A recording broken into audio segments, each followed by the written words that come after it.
아니, 경찰이 미아 찾기까지 해야 해요? 저 경찰은 도대체 어느 나라 경찰이에요? 이번 파리 올림픽을 치르며 프랑스 정부가 지난 2월 올림픽을 안전하게 개최하기 위해 각국의 정부에 경찰력 파견을 공식 요청했는데요. 그래서 지금 파리 올림픽을 하면서 세계 각국의 경찰들을 볼 수 있답니다. 안녕하세요. 파리 올림픽 자원봉사자로 활동하고 있는 말이라고 합니다. 이번 올림픽이 성공적으로 개최되기 위해 많은 사람들이 밤낮 없이 노력하고 있는데요. 저 역시 그중 한 명이죠. 하지만 최근 올림픽 이슈들로 열심히 준비한 올림픽이 빛나기는커녕 논란이 되고 있는데요. 환경 올림픽을 목표로 에어컨 없는 올림픽, 고기 없는 선수촌 식단 등 선수들을 위한 배려가 없는 올림픽이라고 여기저기 원성이 높아지고 있는 게 문제죠. 그뿐만 아니라 올림픽 경기장과 선수촌 곳곳에서 절도 사건이 빈번하게 일어나고 있습니다. 선수들의 소지품이 사라지고 중요한 장비들이 없어지는 일이 잦아지고 있습니다. 사태가 점점 심각해지자 자원봉사자 센터 관계자들은 긴급 회의를 가졌습니다. 회의실로 들어서자마자 센터장님의 근심 어린 얼굴이 보였습니다. 최근 절도 사건이 너무 많이 일어나고 있어요. 선수들의 안전과 대회 운영에 큰 영향을 미치고 있습니다. 자원봉사자 여러분의 도움이 절실히 필요합니다. 자원봉사 역할을 하면서도 안전하게 운영될 수 있도록 최대한 신경을 써야겠습니다. 회의가 끝난 후 올림픽의 성공적인 개최를 위해 치안 문제를 해결해야 하는 것에 모두 공감했습니다. 하지만 선수촌 자체가 다양한 선수들이 밀집해 있고 선수들의 개별 사생활이 경기력에 영향을 미칠 수 있기 때문에 강도 높은 수사가 어렵다는 사실이 저희를 더욱 답답하게 만들었습니다. 이런 상황에서 범인을 색출하기란 쉽지 않은 일이었죠.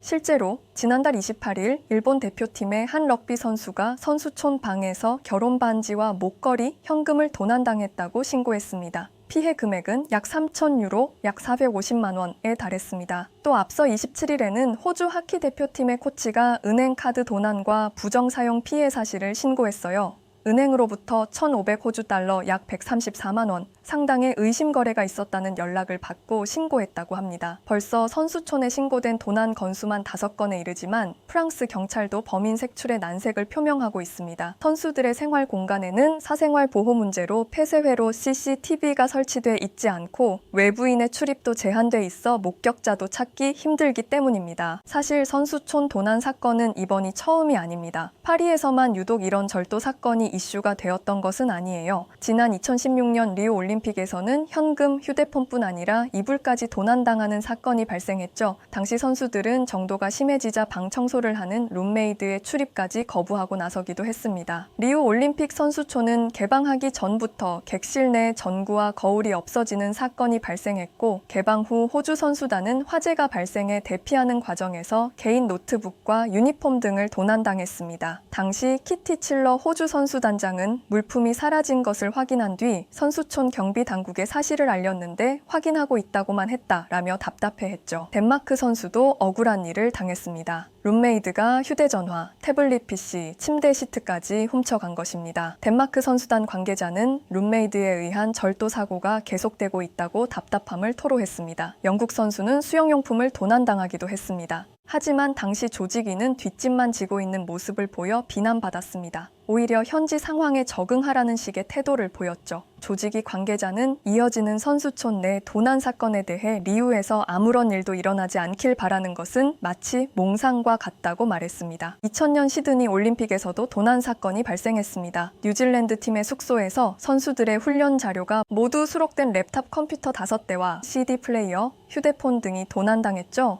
또 고도의 보안 장치가 된 사무실에서도 5,000달러가 넘는 첨단 장비가 없어져 논란이 됐습니다. 진단기기와 온도계, 수술용 장갑 등 2만 달러 상당의 의료용 장비도 사라졌고 선수들이 가져온 운동화, 시계 등 7만 달러 상당의 물품과 현금도 도난당한 것으로 신고되었습니다. 특히 올림픽 폐막까지 좀도둑이 극성을 부렸지만 경찰이 소극적인 태도로 일관해 선수들을 답답하게 했습니다. 당시 경찰은 일부 선수들이 좀도둑질을 하는 것으로 판단하고 있으면서도 외교적 문제 등을 고려해 대부분의 사건을 분실물로 처리하고 있어 비난의 대상이 되었습니다. 이러한 상황에서 프랑스의 주요 신문인 르 파리지앵은 해당 도난 사건과 관련된 소식통의 말을 인용해 보도했습니다. 모든 올림픽에선 절도나 신체적, 성적 폭행, 강도, 마약 범죄 등이 발생하지만 전통적으로 이후로 선수촌은 특정 조건에서만 경찰이 들어갈 수 있는 성역으로 남아있다. 보안보다 우선시되는 게 선수들의 자유라고 지적한 내용이었습니다. 이는 자유를 표방해 방임하고 있다고 이야기하는 것과 마찬가지로 느껴졌습니다. 아니, 다른 나라의 도움까지 받아가면서 이 정도로밖에 대응을 못하다니요. 정말 창피했습니다. 파리올림픽이 개막 5일 차를 맞은 가운데 크고 작은 절도 사건이 끊이지 않으면서 불안한 치안 문제를 두고 논란이 확산되고 있습니다. 지난달 30일 프랑스 현지 매체 르 파리지앵에 따르면 최근 브라질 축구 스타였던 코임브라 지쿠 전 일본 대표팀 감독이 올림픽 참석을 위해 파리를 찾았다가 가방을 도난당했습니다. 보도 내용을 보면 가방 안에는 롤렉스 시계와 다이아몬드 목걸이, 현금 2,000유로가 들어있었고 피해액은 59만 유로, 8억 8,600만 원 상당으로 추정됩니다. 지쿠가 택시를 타고 이동하는 과정에서 도둑 일당 중 한 명이 운전사 주의를 끌고 다른 한 명이 택시 뒷좌석에 접근해 가방을 훔쳐 달아난 것으로 알려졌습니다. 현재 경찰은 사건을 조사하고 있습니다. 지쿠는 물질적 손실이 있었음에도 가장 중요한 것은 건강과 생명이며 내가 무사하다는 것으로 사람들을 안심시키고 싶다며 당국과 IOC의 지원 덕분에 충격에서 회복하고 있으며 개인 소지품을 무사히 찾을 수 있기를 바라고 있다고 상황을 전했습니다. 하지만 전 소지품을 찾는 건 거의 불가능하다고 봅니다. 그날 저녁 저는 경기장 주변을 순찰하며 의심스러운 사람들을 주의 깊게 살피게 되었습니다. 일부 자원봉사자들은 우리가 순찰까지 해야 하냐며 볼멘소리를 했죠. 하지만 올림픽을 찾은 관람객들과 선수들 모두가 안전하게 경기를 즐길 수 있도록 저와 자원봉사자들은 최선을 다해야 하기에 순찰도 해야 했습니다. 하지만 범인은 여전히 잡히지 않았습니다. 선수촌은 사생활 보호가 중요하기 때문에 철저한 수사가 어렵기도 하고 매일같이 선수들은 훈련과 경기에 집중해야 하고 사생활 침해는 그들의 경기력에 큰 영향을 미칠 수 있기 때문에 강도 높은 조사는 거의 불가능합니다. 하루는 자원봉사 활동을 마치고 돌아가던 중 한 한국인 기자가 안내 데스크에 물건을 가져다주는 모습을 보았습니다. 궁금해서 직원에게 물어보니 한국인이 누군가의 분실물을 맡기고 간 것이라고 했습니다. 물건을 분실했을 때 되찾으러 오는 것이 당연하다는 듯이 행동하는 한국인의 태도가 매우 신기했습니다. 여기서는 물건을 잃어버리면 어쩔 수 없다고 생각하고 주인을 찾는다는 인식이 적기 때문인데요. 직원들도 대부분 사람들은 물건을 잃어버리면 되찾을 수 없다고 생각해서 찾으려고 하거나 분실된 물건을 돌려줄 생각을 하지 않는데 도대체 한국인들은 왜 이런 태도를 보이는지 이해할 수 없었습니다. 분실물을 습득하면 어떻게 해야 하는지 대응 방법도 몰랐기에 오히려 분실물을 맡기는 게 귀찮기도 했던 것 같아요. 직원이 어차피 주인을 못 찾을 거예요 라고 말하자 그 한국 기자는 그래도 제 물건이 아닌데 제가 가지고 있을 수는 없어요. 올림픽이 끝날 때까지 주인이 나타나지 않으면 그때 처분해 주세요 라고 말하고 돌아갔다고 해요. 주인도 없는 물건 그냥 가져가도 모를 텐데 한국인들의 도덕성과 양심 있는 행동이 놀랍더군요. 다음날 점심 식사를 하며 안내 데스크에서 어제 분실물을 맡겼던 한국 기자 이야기를 꺼내자 같이 봉사활동을 하던 루이즈 언니는 한국인이라면 그럴 수 있다고 하더라고요. 언니는 오래전부터 자원봉사 활동을 했었는데요. 예전에 자원봉사자로 평창 올림픽에 다녀온 이야기를 꺼냈습니다. 제가 평창 올림픽이 어느 나라냐고 하자 한국의 지방에 있는 도시라고 이야기해 주었습니다. 평창 올림픽은 수도인 서울에서 치러지는 올림픽이 아니었음에도 불구하고 대회 준비가 너무 잘 되어 있어서 놀랐다고 하더군요. 시설 출입 통제소에는 2,000명에 가까운 인력을 배치해 물 샐 틈 없는 검색과 하루 1회 이상의 경기장 시설 안전 검측으로 안전을 유지했다고 합니다.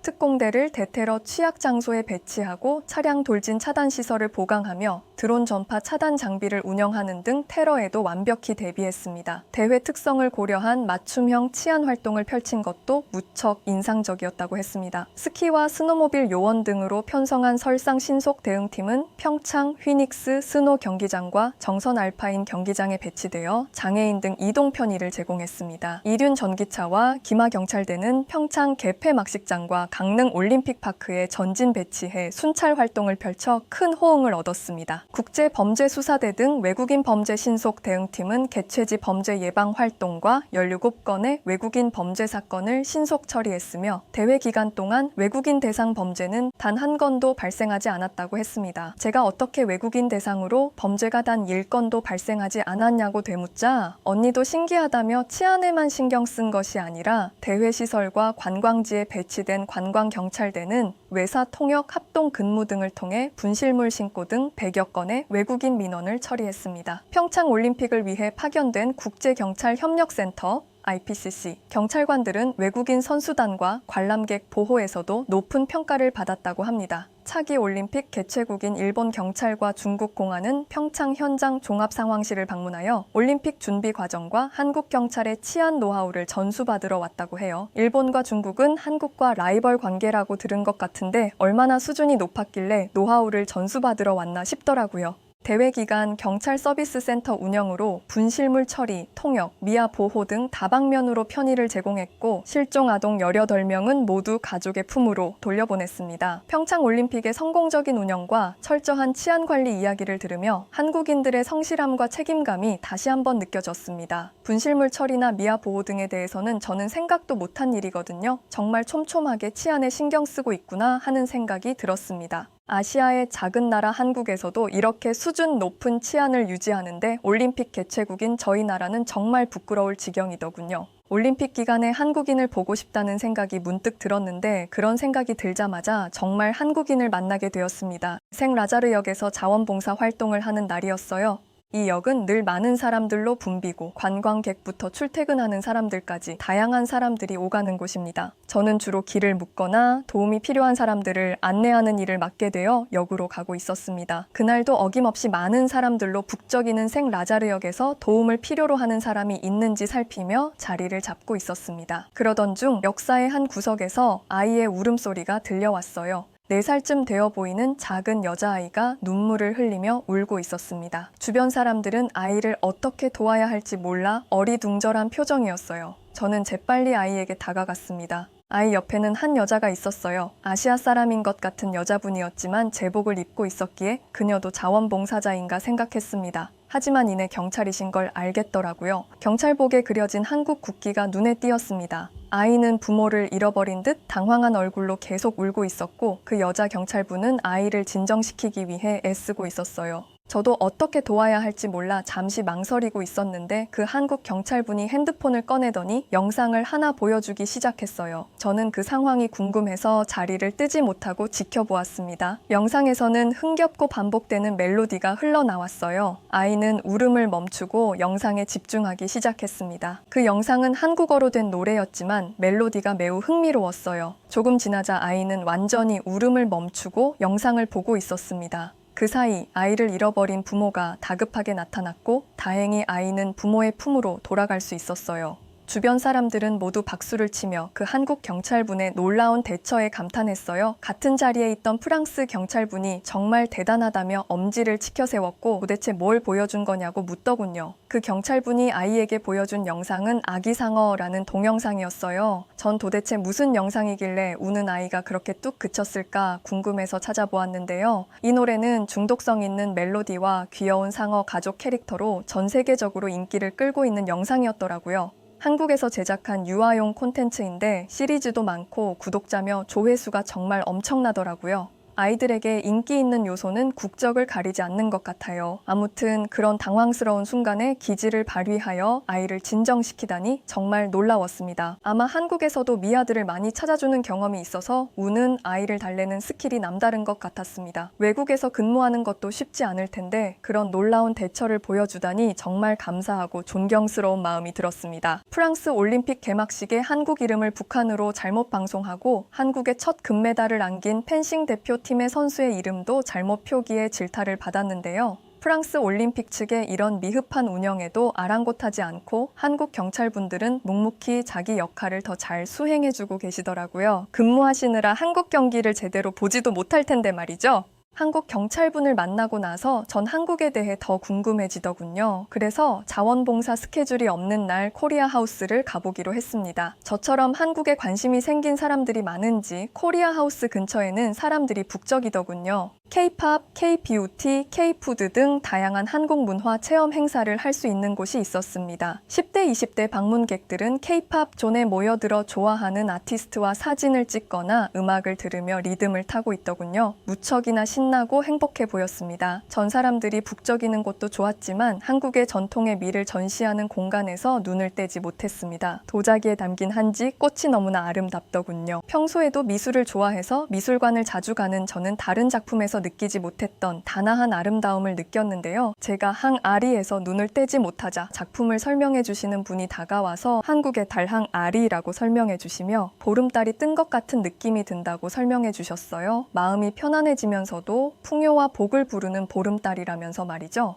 그리고 제가 실제 꽃인 줄 알았던 꽃은 한지로 만든 꽃이더라고요. 어떻게 종이로 이렇게 섬세하고 아름다운 꽃을 만들었는지 한국 사람들의 손끝은 정말 예술이네요. 생각해보니 올림픽에서 메달을 딴 종목도 활이나 칼, 총을 사용하는 종목이던데 한국 사람들은 손으로 하는 건 뭐든지 잘하나 봐요. 전 다른 곳도 궁금해서 장소를 이동해 보았는데요. 한복을 전시한 공간 외에도 직접 입어볼 수 있는 곳이 있었습니다. 한국의 전통 의상인 한복을 본 적은 있지만 이렇게 실제로 다양한 한복을 본 적은 없는데요. 실제 입어볼 수 있는 체험존도 있어서 저도 입어보았습니다. 마치 공주가 된 듯한 느낌에 왠지 옷차림이 바뀌니 행동도 바뀌더군요. 그리고 한국에서 유행한다던 네컷 사진도 찍었습니다. 그러고 보니 한국 사람들은 사진 찍는 걸 참 좋아하는 것 같아요. 이번에 메달 수여식이 끝나고 역사적인 순간을 기념하기 위해 셀카를 찍는 모습을 많이 보았는데요. 올림픽 공식 후원사인 삼성에서 올림픽 참가 선수들에게 최신형 스마트폰을 선물한 것을 이용해 찍는 것이더군요. 접어지는 핸드폰이라 셀카 찍기도 좋을 것 같더군요. 올림픽 참가 선수가 한두 명이 아닌데 그 많은 선수들에게 최신형 스마트폰을 선물하다니 참 놀라운 것 같아요. 한편으로는 올림픽 마케팅을 잘 이용하는구나 싶기도 하지만 올림픽을 위해 4년을 땀 흘리며 준비한 선수들에게 너무 좋은 선물이 되겠구나 하는 생각이 들었습니다. 실제로 갤럭시를 언박싱하는 선수들의 영상이 SNS에 올라오기도 하더라고요. 메달을 상징하는 색이 너무 영롱하다며 너무 아름답다고 이야기하는 영상의 반응도 긍정적이더라고요. 선수들에게는 에어컨 없는 숙소보다 창문도 못 열게 하는 버스보다 이 스마트폰의 선물이 더 반갑고 기억에 남을 것 같습니다. 프랑스에서 개최하는 올림픽이라 기대가 컸을 텐데 정말 민망합니다. 이제 환경을 위한 거였다고 변명하거나 핑계를 대기보다 남은 기간 동안이라도 올림픽의 본질에 충실해야 할 것 같습니다. 선수들의 컨디션, 관람객들의 안전과 경험, 그리고 치안의 안정에 더 힘써야 할 것 같아요. 이대로 가다간 역대 최악의 올림픽으로 기록될까봐 두렵습니다. 제발 남은 기간에 올림픽 위원회와 운영진들이 정신 차리면 좋겠어요. 이런 상황 속에서도 빛나는 한국 선수들, 그리고 또 하나의 국가대표인 한국 경찰들에게 감사의 마음을 전합니다. 남은 파리 올림픽 기간 동안 파이팅 하세요. 오늘 이야기는 여기까지입니다. 오늘도 영상 시청해주셔서 감사합니다.